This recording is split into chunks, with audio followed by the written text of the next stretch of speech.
Hello viewers, যে যেখান থেকে এই মুহূর্তে আমার ভিডিওটি দেখতেছেন সবাইকে নমস্কার ও অসংখ্যবার ধন্যবাদ।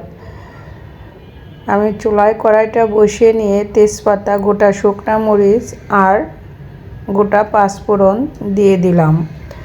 আর দিয়ে দিব এখন আদা। সবগুলো উপকরণ হালকা ভেজে নেব। ভেজে নেওয়ার পর হালকা ভাজলে দেখা যাবে পাঁচফোড়নের সুন্দর একটা স্মেল এসেছে। এখন দিয়ে দিচ্ছি কেটে রাখা সবজির ভিতরে এখানে দিয়েছি বেগুন, আলু, মিষ্টি কুমড়া, গাজর, বটবটি, পেঁপে, কাঁঠাল বিচি। এখন দিয়ে দিচ্ছি স্বাদ মতো লবণ। এখন সবগুলো উপকরণ দিয়ে একসাথে নেড়েচেড়ে বেশ কিছুটা সময় কষিয়ে নেব। আর সাথে দিয়ে দিলাম কাঁচামরিচ। আমি এখনও কোনো মশলা দিইনি, মশলাটা দেব সবজিটা একটু কষানোর পরে, কারণ নিরামিষ তরকারিতে সাথে সাথে মশলাটা দিয়ে দিলে সবজিটা ততটা সুন্দর ও হয় না এবং স্বাদ লাগে না। সবজিটা প্রায় কষানো হয়ে আসছে। এভাবে মশলা ছাড়া সবজিটা আমি কষিয়ে নিচ্ছি। এভাবে নিরামিষ তরকারি রান্না করে খেতে খুবই সুস্বাদু ও মজাদার হয়। এখন দিয়ে দিচ্ছি হলুদ গুঁড়া, ধনিয়া গুঁড়া, কাঁচা জিরার গুঁড়া আর ধনিয়া একসাথে। আমি কোনো মরিচের গুঁড়া এখানে দেব না, কারণ নিরামিষ তরকারিতে মরিচের গুঁড়া দিলে টেস্টটা একটু কমে যায়। এদিকে প্যানে বসিয়ে নিয়েছি পরিমাণ মতো তেল দিয়ে পেঁয়াজ আর রসুন, তেজপাতা, শুকনা মরিচ, গোটা জিরা দিয়ে হালকা করে বাদামি কালার করে ভেজে নেব। এদিকে প্রেসার কুকারে মসুরির ডাল সিদ্ধ করে নিয়ে হলুদ গুঁড়া, কাঁচামরিচ দিয়ে নিয়েছি এবং ভেজে রাখা পেঁয়াজ রসুনেরটা দিয়ে সম্বার দিয়ে দিলাম। 1 থেকে 2 মিনিট এখন জ্বালিয়ে চুলা থেকে নামিয়ে নেব মুসুরির পাতলা ডাল। এভাবে মুসুরির পাতলা ডাল খেতে খুবই সুস্বাদু লাগে আর রান্না করাটাও খুবই সহজ। আমি মুসুরির ডালটা প্রেসার কুকারে পরিমাণ মতো জল, লবণ, 2 থেকে 3টা কাঁচামরিচ দিয়ে সিদ্ধ করে নিয়েছিলাম আগে। পরে সিদ্ধ হওয়ার পরে হলুদ গুঁড়া দিয়ে মিক্সড করে প্যানের ভিতরে পেঁয়াজ, রসুন, গোটা জিরা, তেজপাতা, শুকনো মরিচ দিয়ে হালকা বাদামি কালার করে ভেজে নিয়ে ডালের ভেতর দিয়ে 2 থেকে 3 মিনিট জ্বালিয়ে নামিয়ে নিলাম। এদিকে আমার সবজিটাও প্রায় হয়ে আসছে।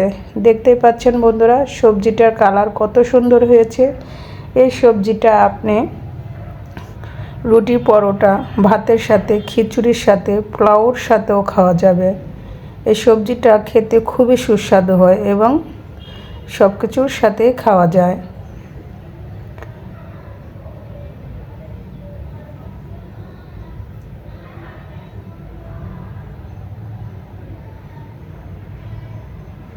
যদি কোনো নতুন বন্ধু এই মুহূর্তে আমার রেসিপিটি ভিজিট করে থাকুন, প্লিজ দেখার শুরুতে একটা লাইক দিয়ে, আর যদি ভিডিওর কোনো অংশ ভালো লেগে থাকে প্লিজ আমাকে সাপোর্ট করে থেকে যাবেন, চ্যানেলটা সাবস্ক্রাইব করে দিবেন। সবজিটা হয়ে গিয়েছে, চুলা থেকে নামিয়ে নিলাম।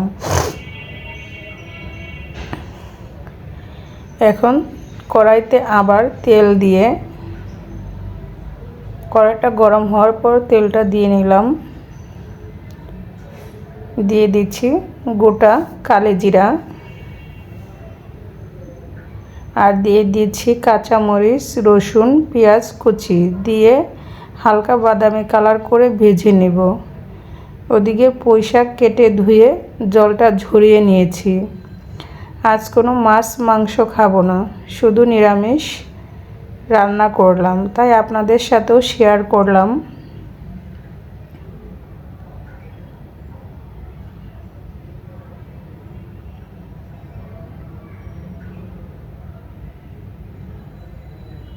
এভাবে পেঁয়াজ রসুনটা ভেজে নিয়ে হালকা বাদামি কালার হয়ে আসলে দিয়ে দিব কেটে রাখা পুঁই শাক।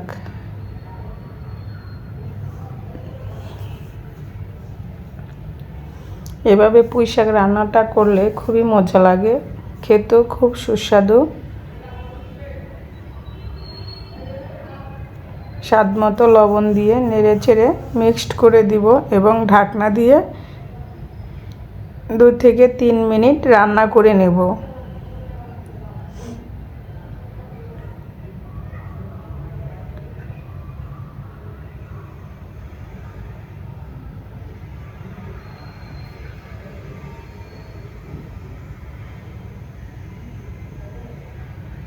এই ছিল আজকের রান্না। আমার শাকটা মজে অল্প হয়ে আসছে, জলটা উঠে আসছে। এই জলটা পুরো শুকিয়ে নেব। জলটা শুকিয়ে গেলেই পুঁই শাক রান্না হয়ে যাবে।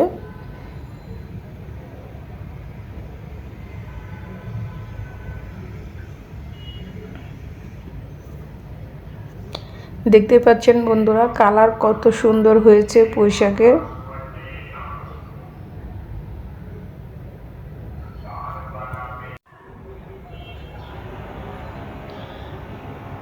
সম্পূর্ণ জলটা শুকিয়ে গিয়েছে। এখন চুলা থেকে নামিয়ে নেব। যদি ভালো লাগে আমার মতো এভাবে বাসায় ট্রাই করে দেখবেন। একদম অল্প উপকরণ দিয়ে পুঁই শাক রান্না করা খুবই সহজ।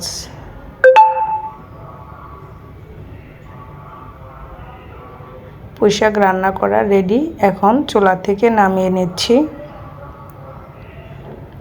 যে যেখান থেকে এই মুহূর্তে আমার ভিডিওটি দেখতেছিলেন সবাইকে অসংখ্যবার ধন্যবাদ। আর পাশে থাকা বেল বাটনটি অন করে রাখবেন, আমি কোনো ভিডিও দেওয়া মাত্রই আপনাদের কাছে পৌঁছে যাবেন। সবাই ভালো থাকবেন, সুস্থ থাকবেন, আবার দেখা হবে।